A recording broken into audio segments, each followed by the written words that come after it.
Hi, and welcome. You're listening to the X22 Report. My name is Dave, and this is episode 1819 AN. Today's date is March 19th, 2019, and the title of the episode is Marker Reached, Death of Globalization Accelerates. Now, don't you just love it when you find a $20 bill in a jacket pocket you haven't worn in ages, or a purse you've not used for a long time? Well, imagine this, finding hundreds of dollars in the papers that are sitting in your file cabinet. I'm talking about that old 401k paperwork. That money is sitting there doing nothing. Our friends at Noble Gold can cast an eye over that lost paperwork and see if you qualify for a precious metals IRA with it. So they're offering one of these special Morgan Silver dollars for all qualified IRAs above $20,000. So dig out the old paperwork and click the link below to get started on your gold IRA. Let's get into the economic collapse financial news. Now, Trump has finally reached his marker. He is now taking control over the narrative of the economy. And he doesn't do it the way the deep state, the central bank, those elected in government, by fraud. He doesn't do it like them. Those people were out there and they were manipulating the economy. The central bank was manipulating the economy, making it look like they weren't manipulating it, making it seem like it was natural. They were saying, oh yeah, look how well the economy's doing. Look, the unemployment. And they bring the numbers down very slowly, making it look like it was really happening organically. Trump, he doesn't care. He's flaunting this in front of the deep state, the central bank, and saying, look what I can do. I have your controls. He didn't make GDP go up 1.9%, 2.3%. He didn't make unemployment stay at 4.5%. He didn't make the stock market stay around 18, 19,000. No, what he did was he pushed it to the extreme to show them that he controls the narrative. Now, in the beginning, he controlled the manipulation. He controlled what he was doing, but he had to convince the American people.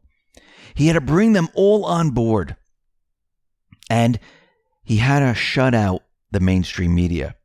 He has done it. We'll be discussing that in just a bit. But everywhere else around us, the actual central bank economy, when we talk about the economy and we talk about it imploding, collapsing, it's the old economy. The old economy is completely exposed right now. And the mainstream media, the ECB, the Fed, and the rest, the IMF, the biz, they don't know what to do with it. They've never experienced this before. They didn't want exposure. And when you look around, you can see everywhere you look, the central bank economy is imploding on itself. If you look at Europe, the European banks, they're caught in an underperformance doom loop. Actually, it kind of looks like Lehman Brothers. Their earnings growth is expected to stall this year. The Eurozone economy is slowing again. The ECB's downgrade of the growth outlook this month was one of the biggest in years, while the Bundesbank gave up on a first quarter rebound in Germany as the nation's industry stumbled. It's all set the stage for low rates into the foreseeable future. The central banks are stuck in a doom loop. They can't get out of it because everything they planned on went up in smoke. They're not in control anymore. Because if they were in control, they would have their event. They would have their cover-up story. They don't have this. So we see the world slowing down, but not the United States. Remember, the United States is the reserve dollar. The United States controls pretty much everything. Everything is connected to the United States. Trump, the Patriots, they understand this. And all they need to do is keep the United States far above everyone else. And this is exactly what they're doing, while the rest of the central bank system implodes. Yes, we do see signs of the economy imploding in the United States. We look at the real estate market. We look at U.S. core factory orders. Everything is declining. And the only thing that Trump can continually do is he can keep the numbers the deep state, the central banks have used over many, many years. He can keep them low, which is unemployment, and very high for GDP, stock market, and everything else. And that's what he's doing, because remember, this is really all they reported on. These were their big headlines. Look at the stock market, look at the stock market. Actually, if you go back to my reports, going back many, many years when Obama was president, that was their plan. They wanted everyone looking at the stock market. They didn't want everyone looking at the real numbers, where we look at real unemployment, where we show a lot of people have fallen off unemployment, and we explain why and how they manipulated the calculation. GDP, how during Obama's reign, they went all the way back to 1929, included research and development, and recalculated GDP moving forward. How they were manipulating the stock market by having other central banks buy stocks, where they created the currency out of thin air, and they went in and they purchased stocks. They didn't want you looking at all that. They wanted you to look at the unemployment numbers that they manipulated, the GDP numbers that they manipulated, and the stock market. And isn't this what he is doing? He's using this against them while he works on the back end. He's preparing the country for a transition. Now, a lot of people look at this saying, oh, he can never bring back all the manufacturing. We can't have a system where we're producing goods and we're shipping them out to the rest of the world. No, not in a central bank system. Remember, for many, many years, they've been offshoring companies, manufacturing, and everything else. He needs to bring back a small base so the United States can survive. He also needs to get rid of all the trade deals, which he's been doing, the globalist trade deals. He also has to set the stage where he needs to deregulate, and he needs to cut expenses. And he needs to stop the debt model. So already we see Trump, the administration, they pushed out goals for modernizing the Higher Education Act, including a proposed cap on student loan borrowing.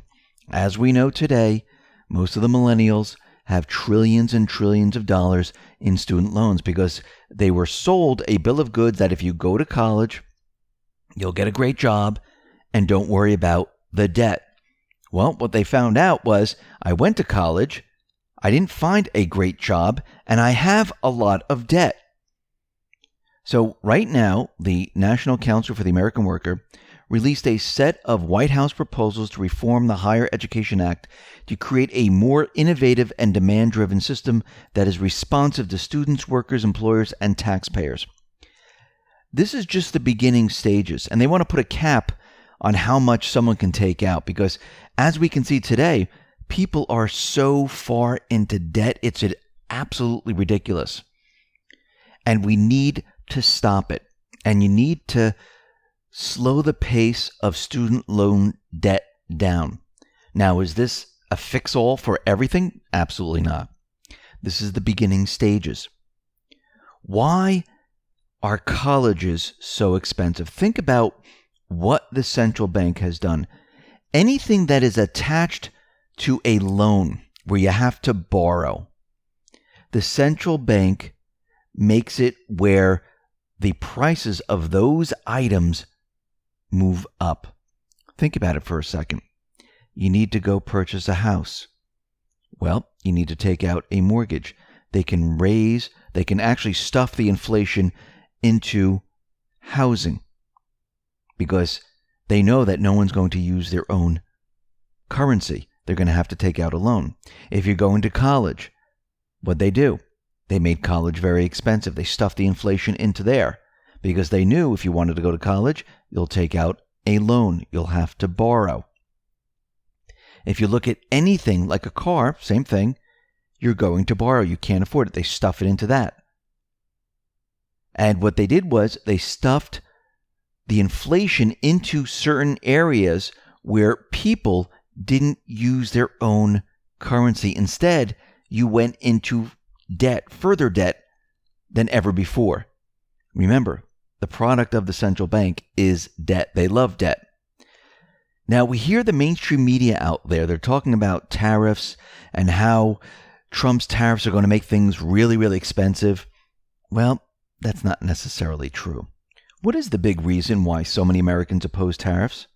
It's because many people don't understand them. This is out of the National Economics editorial. They explain it. Many Americans are hearing tariffs from the mainstream media. They think tariffs are just another sales tax and assume that imposing a 10% tariff on a product will increase said product's price by 10%. Well, the problem is that's not how it works. Unlike sales taxes, American tariffs are not applied to a product's retail price, nor are they applied to the wholesale price. In fact, they're often not even levied on the entire import price. Instead, tariffs are levied on the first sale price, the price paid to the foreign vendors by American companies or their middlemen. This method of calculation reduces the tax burden on American consumers, but preserves the tariff's punitive effect on foreign producers. For example, pretend Trump imposes a 10% tariff on all Chinese toasters. Black & Decker makes toasters in China. These toasters sell for $60 in American stores. This is their retail price. Are tariffs imposed on retail prices? No. This means that the price of a toaster will not rise by 10%. It will not be a $66 toaster. That's what the media wants you to believe. So just how much will this hypothetical tariff increase the price of toasters? American stores buy their toasters from Chinese manufacturers. But because of China's intentionally convoluted regulatory framework, they often buy them via middlemen located in Hong Kong, Singapore, or Taiwan. These middlemen charge somewhere in the neighborhood of $14 per toaster. And of course, these middlemen don't work for free. They buy the toasters directly from Chinese factories for $7 per toaster. This is the first sale price, and tariffs are calculated on this figure. Thus, tariff charged on Black & Decker toaster that retails for $60 works out to be around 70 cents. American consumers don't pay 10% more for toasters. They pay 1.15% more. And that's assuming Black & Decker doesn't simply source its toasters from one of China's competitors, in which case consumers may not even see a price increase.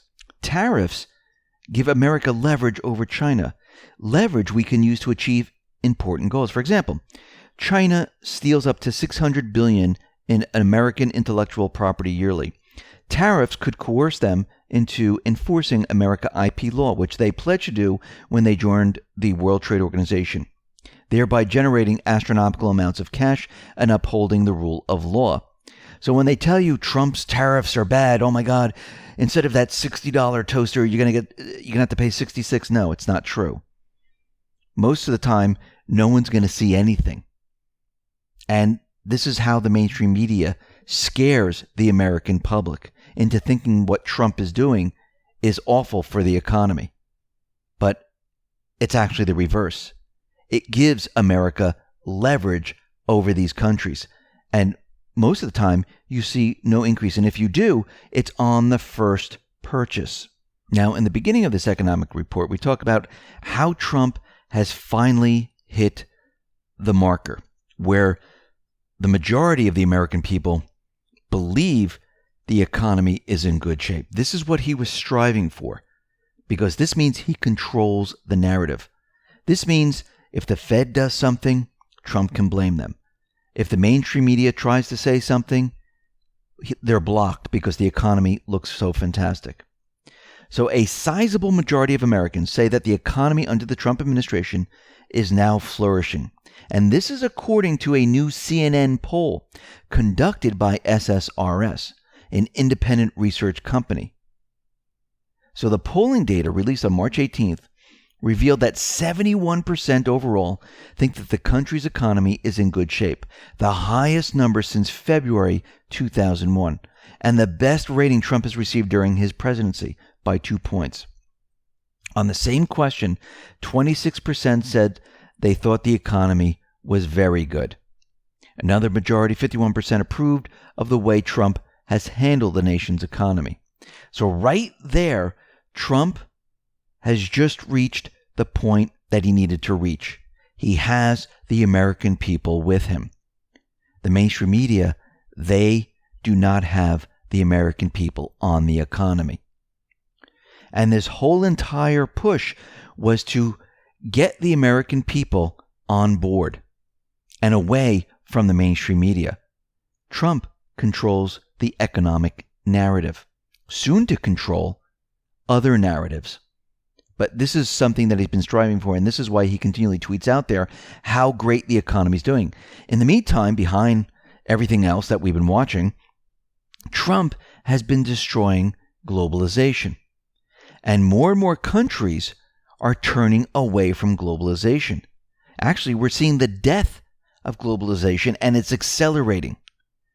We're looking at global trade, and it's declining. Barron's has an interesting article, How Investors Should Navigate Globalization Decline.